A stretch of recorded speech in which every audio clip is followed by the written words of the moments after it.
Saudações, irmãos. Nós vamos dar início a mais um tempo de estudo da Palavra de Deus. Neste domingo, esse que é o momento do culto vespertino, nós vamos dar continuidade à série de mensagens Vaso Quebrado nas Mãos do Oleiro.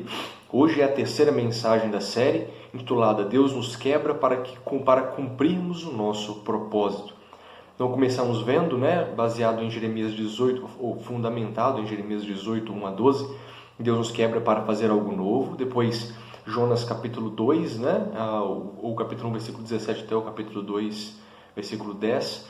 Nós temos Deus nos quebra para enxergarmos os nossos pecados. E hoje, Deus nos quebra para cumprirmos o nosso propósito. O texto deste momento de estudo da palavra se encontra em Atos capítulo 9, os versos 1 a 9, depois os versos 17 a 20.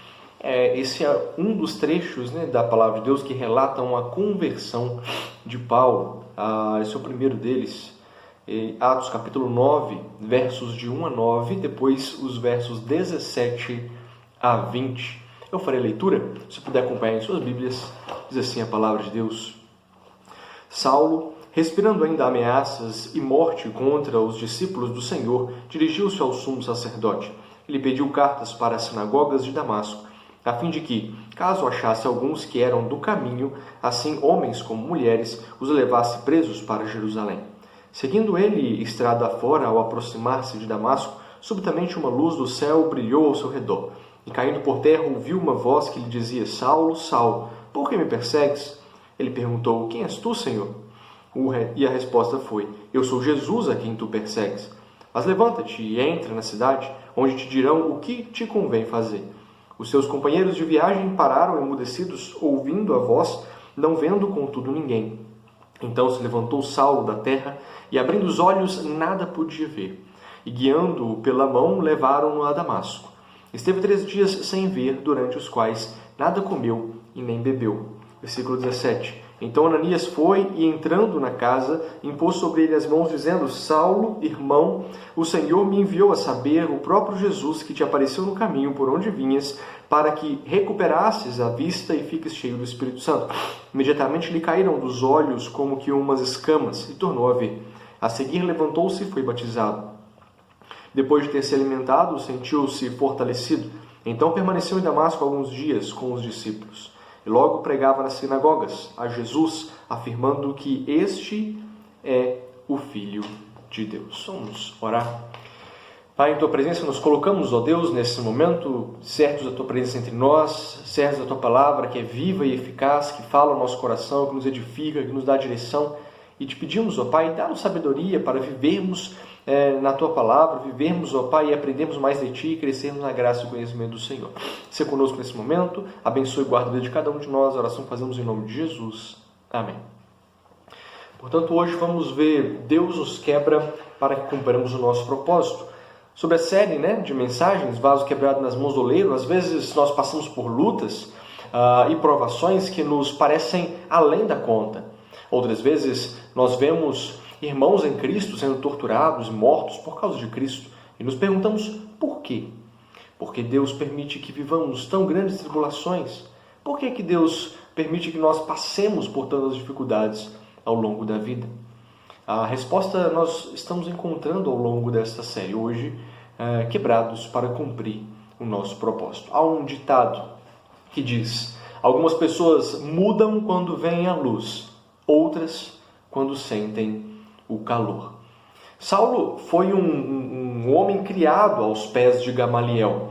Gamaliel era uma importante figura daquela época, Atos 5:34 fala um pouco sobre isso. E Paulo se tornou, portanto, muito inteligente e conhecedor da palavra de Deus. Porém, ao que tudo indica, ele deixou os ensinos do seu mestre para tomar as suas próprias decisões. Por que tudo indica isso?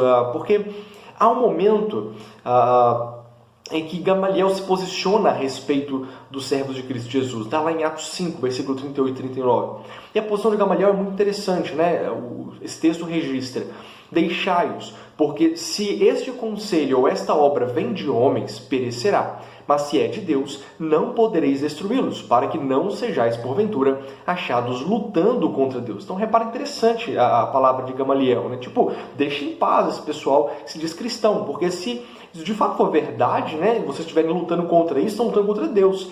Então, melhor deixar quieto esse pessoal, porque livre-os aí, né, desse problema, dessa perseguição. Mas Paulo toma um caminho completamente diferente, né? Paulo sai disposto a perseguir todos aqueles cristãos, né? Nessa época, eles eram denominados como membros ou pertencentes à seita O Caminho. Então, era assim que eles eram denominados ali pelo judaísmo e conhecido, então, naquela época. Então, Paulo se tornou, com isso, né, um perseguidor dos cristãos. Por isso, tudo indica que ele contrariou, né, a opinião de Gamaliel. Talvez ele tenha aí separado, né, dessa mensagem de Gamaliel. Porém, Deus precisava de Paulo na sua obra, não como perseguidor, mas como pregador do Evangelho. O que nos traz a essa história de hoje. Então, no primeiro momento, nós vamos ver que Deus quebra o coração de Saulo para que ele possa enxergar a sua cegueira. Parece incoerente, mas nós vamos ver melhor. Por ser discípulo de Gamaliel, possivelmente Saulo era uma figura conhecida. Havia estado em importantes momentos no início da igreja, como no martírio de Estevão, por exemplo. Aquele fato, inclusive, desperta em seu coração um zelo irracional pelo farisaísmo e tudo o que ele cria. Talvez diante da fala daquele mártir, Saulo fez coro com tantos outros que, enfurecidos, rilhavam os dentes de raiva, querendo matar a qualquer custo Estevão. Se você puxar a memória, né, e lembrar, você vai ver que Estevão ele tem um longo discurso, né, no capítulo 7 de Atos, ele traz ali uma série de falas e no final ele traz uma acusação pesada contra os fariseus.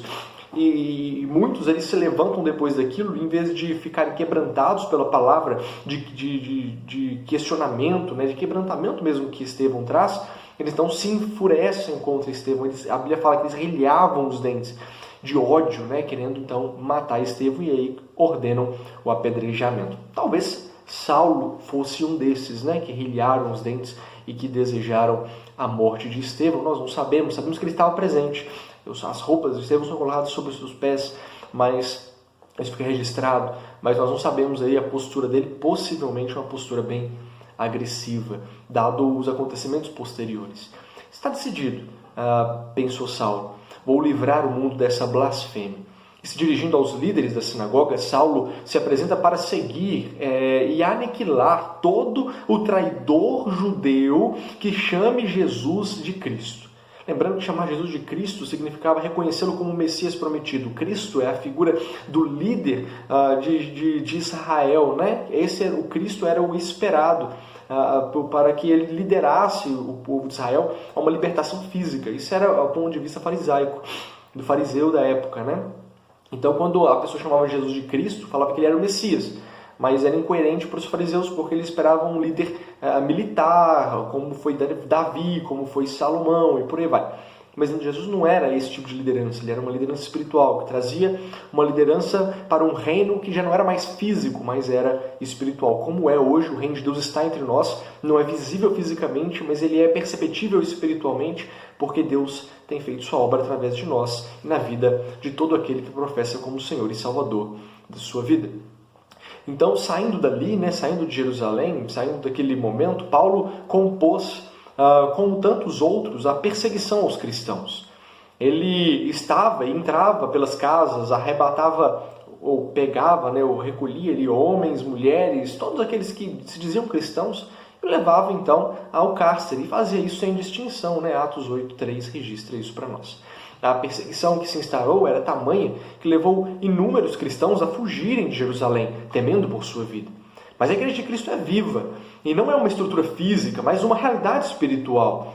Um fogo que arde no coração do arrependido pecador que tem Jesus como Senhor. E com isso a Igreja começou a espalhar por vários lugares diferentes, entre eles a cidade de Damasco. Damasco era a capital da província síria do governo romano. Era uma das cidades que compunha as 10 mais importantes cidades conhecidas como Decápolis. Era uma cidade de grande movimento de mercadores e com isso pessoas de vários lugares diferentes passavam por ali.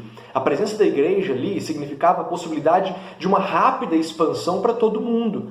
Saulo sabia disso e acreditava que os seus serviços seriam melhores se cercasse essa expansão do cristianismo em Damasco, porque você ia ter ali uma oportunidade de acabar com a possibilidade de que o cristianismo espalhasse de uma maneira definitiva por todo o mundo.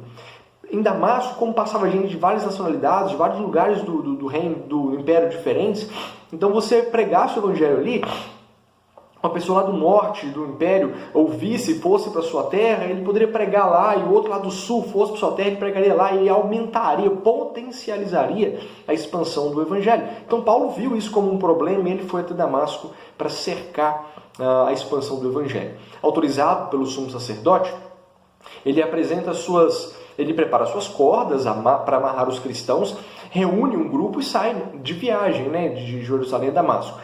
Damasco fica mais ao norte no reino, Se você pensar ali na posição de Israel, Damasco fica mais acima, talvez ali hoje onde é a Turquia, por ali afora.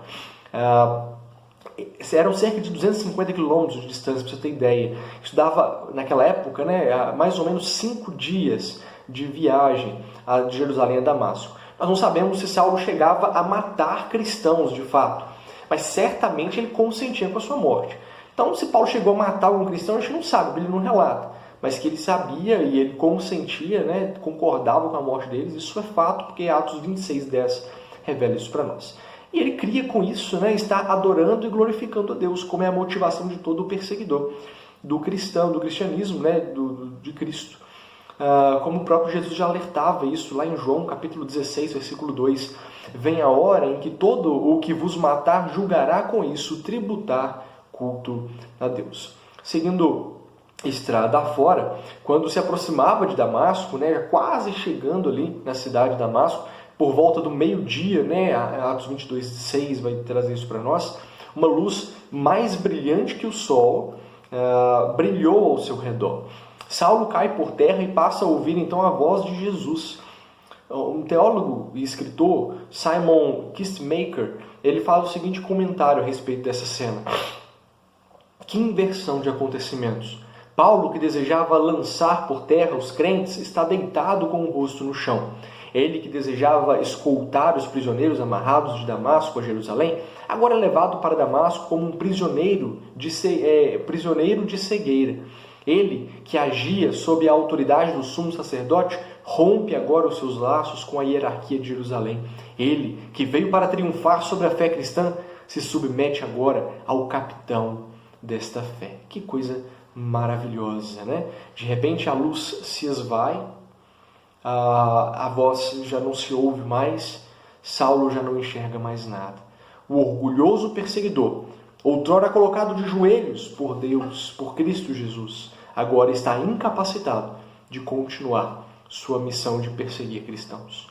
Mas ainda hoje, Deus quebra nossos corações para enxergarmos a nossa cegueira. Há uma carta datada de 1829, atribuída a Martin Van Buren, na ocasião governador de Nova York. Ela foi endereçada ao então presidente Andrew Jackson, presidente dos Estados Unidos, Andrew Jackson. É muito interessante porque nessa carta, recentemente havia se implantado, pela primeira vez, uma ferrovia no estado de Nova York. As ferrovias estavam chegando aos Estados Unidos. Isso não era uma coisa conhecida. Ninguém conhecia trem, ninguém sabia como é que funcionava isso. De repente começaram a trabalhar os trilhos, trazendo progresso. Então, trem, ferrovia, tudo isso era uma novidade. Pouca gente conhecia, tudo era muito novo. E aquilo chamava a atenção, trazia também algum incômodo. E fica registrado, diz que essa carta, atribui-se essa carta a Martin Van Buren, que ele manda então questionando ou reclamando com o presidente a respeito disso. E diz um trecho dessa carta: como você deve saber, senhor presidente, as carruagens ferroviárias são puxadas a uma velocidade enorme de 24 km por hora por motores que, além de pôr em risco a vida e os membros dos passageiros, rugem e bufam pelos campos, ateando fogo nas plantações, assustando o gado, assustando mulheres e crianças. O Todo-Poderoso certamente nunca pretendeu que pessoas viajassem a uma velocidade tão vertiginosa. É interessante, né, a gente olhar para trás e ver como o progresso assusta as pessoas. A mudança assusta, dá medo, e muitas vezes é o que nós precisamos na nossa vida. Paulo passou por esse momento, né? Uma mudança que foi assustadora. Ele teve uma visão de Cristo e ele ficou cego. Foi uma mudança que precisava acontecer na vida dele. E aquele momento da transição, o quebrantar de Deus, é um momento que assusta, que dá medo, que causa aflição muitas vezes, porque nós estranhamos o processo, que é algo que às vezes nós não esperávamos. Mas é Deus trabalhando em nossa vida para nos fazer algo novo, para abrir os nossos olhos, para nos fazer enxergar aquilo que realmente importa. Na verdade, quantas vezes nós agimos de maneira semelhante a Saulo nos dias de hoje?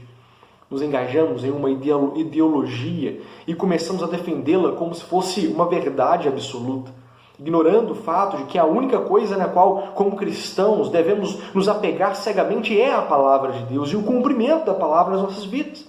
O ser humano mente, rouba, comete erros, de modo que não podem ser dignos da nossa devoção. O único que quebra essa regra, porque nasceu sem pecado e viveu entre nós sem pecado, é Cristo Jesus. Nenhum outro ser humano é digno de total devoção e confiança. Mas muitas vezes, eu falo assim da nossa semelhança com Saulo, não porque nós perseguimos cristãos, mas porque nos apegamos a ideologias, como Paulo se apegou à ideologia farisaica. E nós apegamos cegamente, deixa de lado a palavra de Deus, que é viva, que fala ao nosso coração, para seguir a palavra de homens que ditam regras, que falam coisas como se fossem santos e perfeitos. E quantas vezes nós vemos pessoas fazendo isso, caminhando com ideologias de grupos sociais, de ONGs, de entidades, de partidos políticos, de políticos em específico, como se fosse o seu Deus, como se eles não errassem, como se eles não cometessem erros, como se eles não estivessem sujeitos a fazer algo, a cometer um crime, a fazer algo errado. Quantas vezes nós temos visto isso na nossa sociedade? E nos embrenhamos e caminhamos por essas veredas, assim como Paulo, de maneira cega. Nos entregamos a convicções que não são fundamentadas na palavra de Deus. Mas nós, às vezes, embasamos, citando textos da palavra de Deus, mas que não são a palavra viva de Deus na nossa vida. Porque, como nós mencionamos várias vezes, texto fora de contexto é pretexto. Às vezes a pessoa cita um texto fora de contexto da Bíblia e fala, citei a Bíblia. Mas citou num contexto tão errado, tão fora da realidade, que não pode ser dito que aquilo é a palavra de Deus. Então repara que muitas vezes nós vemos pessoas fazendo ou agindo dessa maneira. E seguem, e se enveredam, e se embrenham em caminhos de morte, caminhos de mentira, caminhos que nos levam para longe daquilo que é a vontade de Deus na nossa vida. Uma cegueira espiritual. Saulo decidiu seguir a opinião de homens ao invés de se atentar à palavra de Deus, que dizia que Cristo é o Senhor da nossa vida, que Ele veio e que Jesus cumpriu tudo aquilo que a palavra de Deus havia prometido. Então era claro, se você juntasse a fala de Jesus, os ensinos de Jesus, com tudo que a Bíblia havia dito.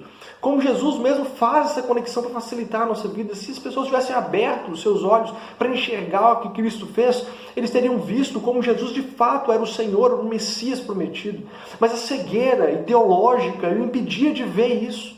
Porque eles tinham convicções que eles colocavam acima da palavra de Deus. E a palavra de Deus tinha que se adequar às suas convicções. Quando na verdade Deus nos manda e espera que façamos o contrário, que nossas convicções se adequem à palavra de Deus.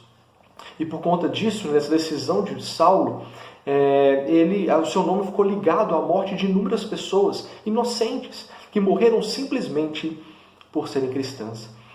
Hoje nós vemos pessoas seguindo tendências, modas, ou sendo influenciadas pela mídia ou por más companhias e caminhando para longe de Deus. De repente erguem-se bandeiras que não são a de Cristo, pregam doutrinas que não provêm da palavra de Deus e adotam posturas que não condizem com um cristão. Para muitos, o partido político, o time de futebol, o movimento, etc., começam a exercer um papel de influência nas decisões, nos relacionamentos, no jeito de pensar, vestir, falar, semelhante ao papel que a Bíblia deveria exercer na nossa vida. Em alguns casos, a miopia espiritual vai se tornando uma cegueira e a pessoa passa a desprezar a palavra de Deus para ser aquilo que deseja ser. Foi o que Saulo fez. Quando isso acontece muitas vezes, Deus precisa quebrar a nossa vida para nos fazer enxergar os nossos erros, para te fazer algo novo, para trazer seus pés de volta ao caminho que deve andar. Mas em terceiro lugar, Deus abre os olhos de Saulo para uma nova vida em Cristo Jesus. Então Deus quebranta a vida de Saulo para que ele enxergasse a sua cegueira. Deus quebranta a nossa vida para enxergarmos a nossa cegueira. Mas Deus abre os olhos de Saulo para uma nova vida em Cristo Jesus. Naquela cena assustadora, Saulo se viu repentinamente de joelhos, com uma luz grandiosa em volta dele, e como se a luz não assustasse o bastante, uma voz no meio daquela luz dirige a palavra a ele. Ao olhar para cima, Saulo vê Jesus glorificado, que diz: Saulo, Saulo, por que me persegues? A palavra de Deus nos registra no Novo Testamento que Jesus aparece glorificado em pelo menos 4 ocasiões. Primeiro, na transfiguração, quando Pedro, Tiago e João, eles veem Jesus ali transfigurado, glorificado, rosto brilhando, naquela realidade gloriosa. Depois Estevão, quando ele estava ali próximo à morte, ele olha para o céu e vê Jesus sentado à destra de Deus Pai, Todo-Poderoso. Atos 7, versículo 55. Agora Saulo. E por último, João na ilha de Patmos, em Apocalipse 1, 9 a 20, quando ele tem aquela visão do Apocalipse. Das 4 vezes, talvez essa tenha sido a que causou maior terror a quem viu.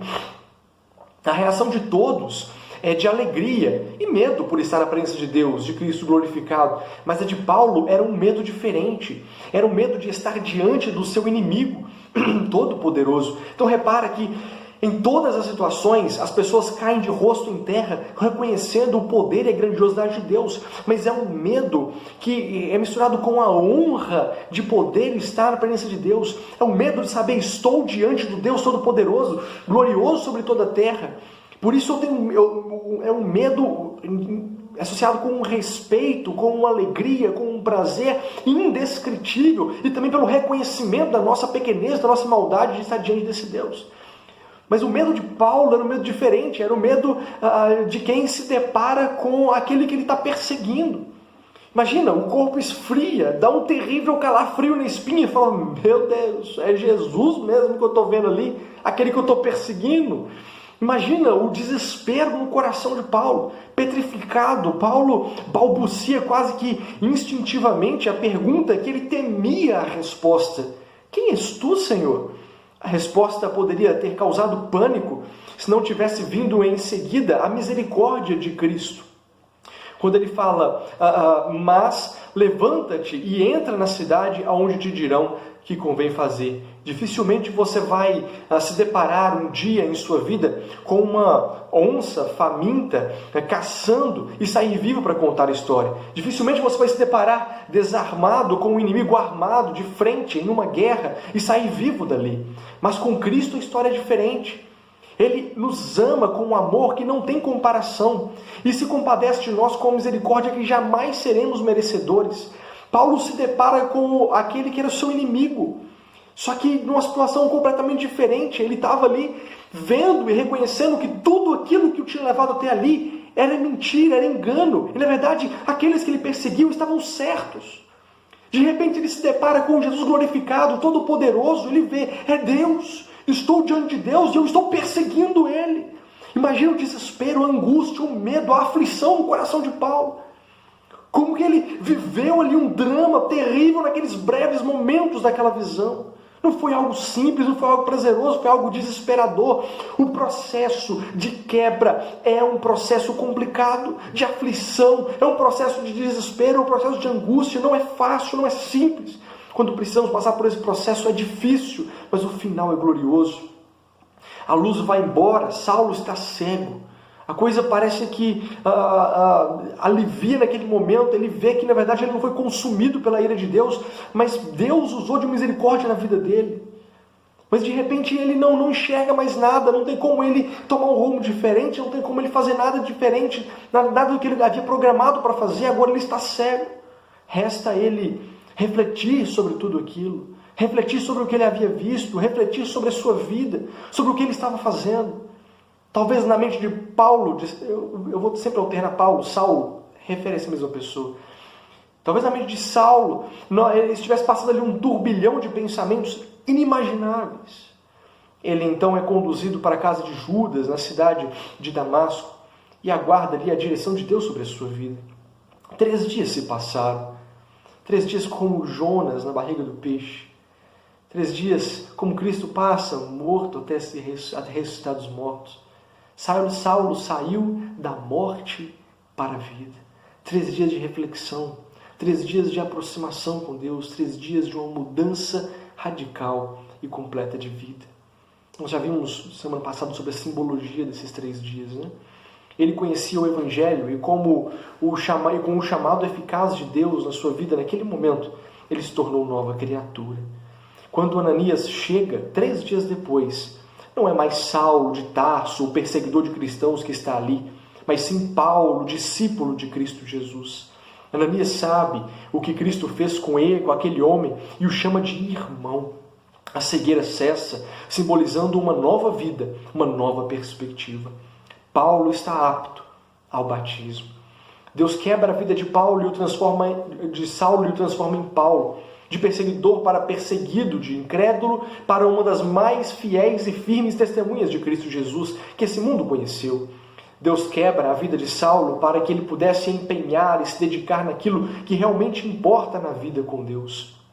Em seguida, Paulo recobra as suas forças e sai, não perseguindo cristãos, mas como um cristão a serviço do reino de Deus, pregando que Jesus é o Cristo, o Filho de Deus. Olha que mudança radical. Ele sai ali buscando cristãos para matar, com carta com autorização para perseguir, prender e mandar para a prisão, para o julgamento os cristãos. E ele termina no versículo 20 dizendo: e logo pregava nas sinagogas a Jesus, afirmando que este é o Filho de Deus.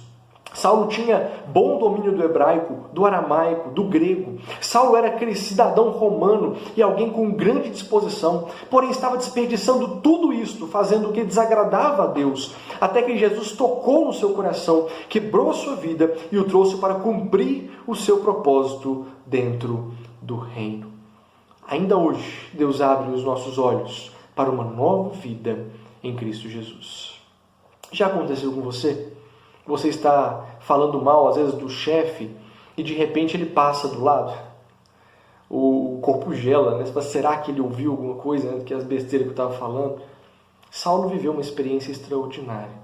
E com um susto, né, teve a oportunidade de rever os seus conceitos e os seus valores. Às vezes Deus precisa quebrar a sua vida porque Ele te concedeu dons e talentos excepcionais, mas você tem usado de maneira errada. Às vezes você é comunicativo, é entrosado, tem uma ampla rede de relacionamentos, mas nunca usou isso para proclamar o Evangelho de Deus. Ou é um excelente eletricista, pedreiro, médico, ou qualquer outra profissão, e nunca usou isso para a glória de Deus. Isso pode significar que talvez a sua vida esteja caminhando no rumo errado. Às vezes Deus trabalhou tanto na sua vida, te deu capacidades, dons, talentos, uma realidade toda gloriosa, preparada para trabalhar no Evangelho, na obra dele, você está usando isso para uma realidade completamente diferente. Ou ainda você tenha passado boa parte da sua vida lutando por ideias que não são cristãs. Talvez você tenha gastado rios de dinheiro alimentando hobbies e nenhum centavo abençoando um missionário. Talvez você tenha seguido uma pessoa mais do que a Cristo Jesus.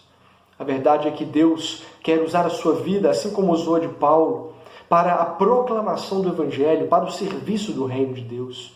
Você não precisa fazer teologia ou virar um missionário transcultural. Basta usar aquilo que Deus te deu para a finalidade certa, a glória de Deus. E diante disso você tem 2 opções: ou ouvir o chamado de Deus hoje e tomar uma decisão séria, ou esperar ser quebrantado por Deus para enxergar o seu erro.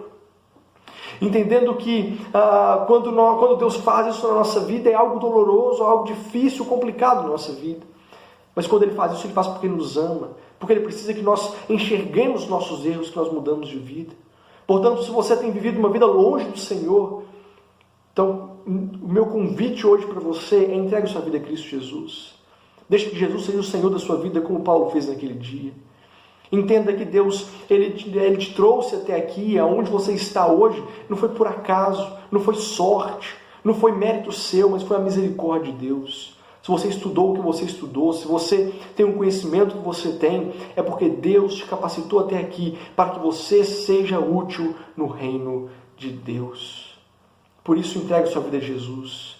Peça perdão pelos seus pecados. Jesus é o único capaz de remir os nossos pecados, nos restabelecer o relacionamento com Deus. Ele quer fazer isso na sua vida hoje. Ele quer te fazer algo novo, Ele quer te trazer para a obra do reino de Deus, Ele quer te fazer útil para a glória do seu santo nome. Deus quer que você seja instrumento nas suas mãos para a honra e glória do seu santo nome. Agora, se você tem vivido uma vida já nos caminhos do Senhor, mas ainda tem se perdido entre seguir ideologias, seguir vontades próprias e seguir a palavra de Deus, então abra os olhos para o que Paulo viveu na vida dele, para o que Saulo viveu na vida dele. Era uma pessoa que estava ali com o pé no Evangelho, porque ele conhecia muita coisa a respeito de Deus, mas ele ainda não vivia para Deus em espírito e em verdade. Ele precisou ser quebrantado por Deus de uma maneira muito radical, para que ele pudesse enxergar os erros e a cegueira que ele estava vivendo. Às vezes é a sua condição hoje.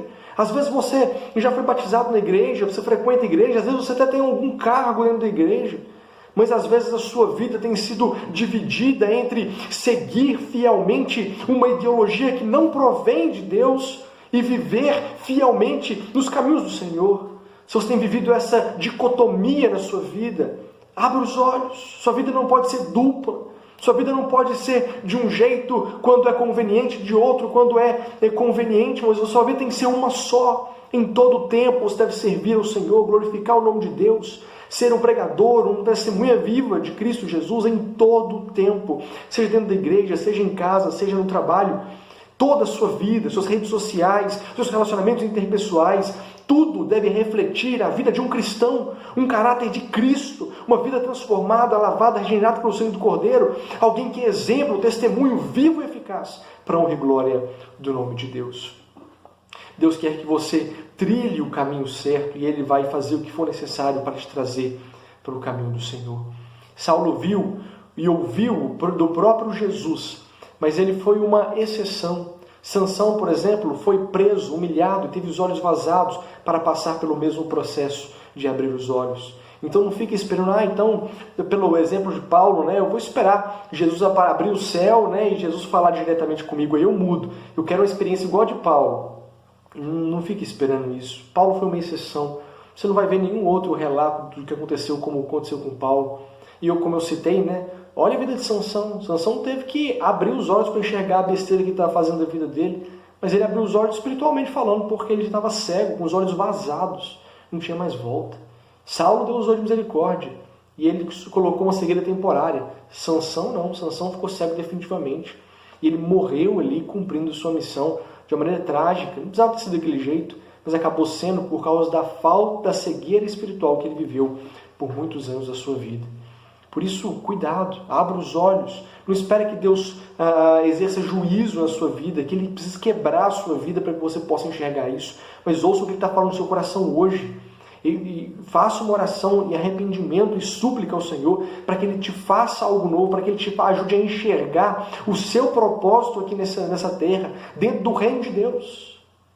Então, se você está buscando propósito na vida, em profissão, em realização financeira, bobagem, tudo isso fica aqui na terra. Mas se você está buscando propósito em como eu posso ser um cristão melhor, como posso servir mais o Senhor, então você está no caminho certo. Tudo aquilo que Deus fez na sua vida até agora e que Ele ainda vai fazer é para te capacitar para ser cada vez mais um cristão à semelhança de Cristo Jesus. Há um versículo da palavra de Deus que diz: todas as coisas cooperam para o bem daqueles que amam a Deus. Isso não tem nada a ver com prosperidade financeira, empresarial, estudantil, não tem nada a ver com isso. Essa prosperidade, essa realidade que Cristo está falando aqui, é que todas as coisas cooperam para o bem daqueles que amam a Deus, está falando de que todas as coisas cooperam para que nós sejamos reconhecidos ainda mais à semelhança de Cristo Jesus, porque o bem daqueles que amam a Deus é ser reconhecido como Cristo Jesus, vivendo como Cristo Jesus, tendo virtudes e valores de Cristo Jesus, porque é isso que importa na nossa vida. Esse é o bem que todas as coisas cooperam para que sejamos a semelhança de Cristo Jesus. E isso significa que às vezes vamos passar por tribulações, por dificuldades, por provações, mas para sermos moldados, capacitados, trabalhados a sermos a semelhança de Cristo Jesus. Mas como eu disse, não espere que Deus não espere Deus precisar quebrar a sua vida para te fazer enxergar essa realidade. Mas abra os olhos nessa mensagem de hoje ou na leitura da palavra e busque essa mudança em Cristo Jesus.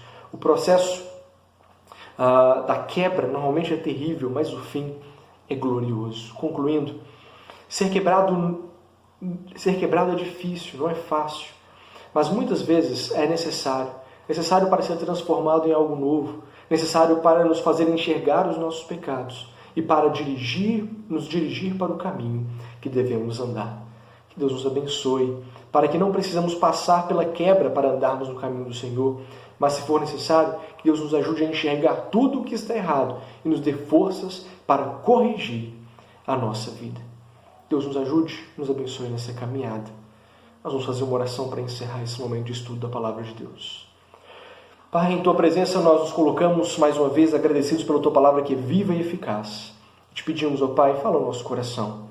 Nos ajude, ó Pai, a abrir os nossos olhos e enxergar o que de errado temos feito. E que nos ajude, ó Pai, a enxergar para onde nós devemos rumar a nossa vida. Em fidelidade, em testemunho e em comunhão com o Senhor. Somos completamente dependentes da Tua misericórdia e do Teu amor e agradecidos pela remissão dos pecados em Cristo Jesus. Dá-nos, ó Pai, uma nova vida no Teu nome. Dá-nos, ó Pai, uma nova perspectiva na nossa vida para que possamos ser testemunhas fiéis do Senhor aonde o Senhor nos enviar para a glória do Teu santo nome. Obrigado por tudo, obrigado por esse tempo de estudo da Tua Palavra, nesse dia. Dá-nos um restante de noite abençoado pelo Senhor e uma semana também na Tua presença. Oração que fazemos em nome de Jesus. Amém. Deus abençoe sua vida, uma boa semana. Até a próxima com a graça de Cristo Jesus.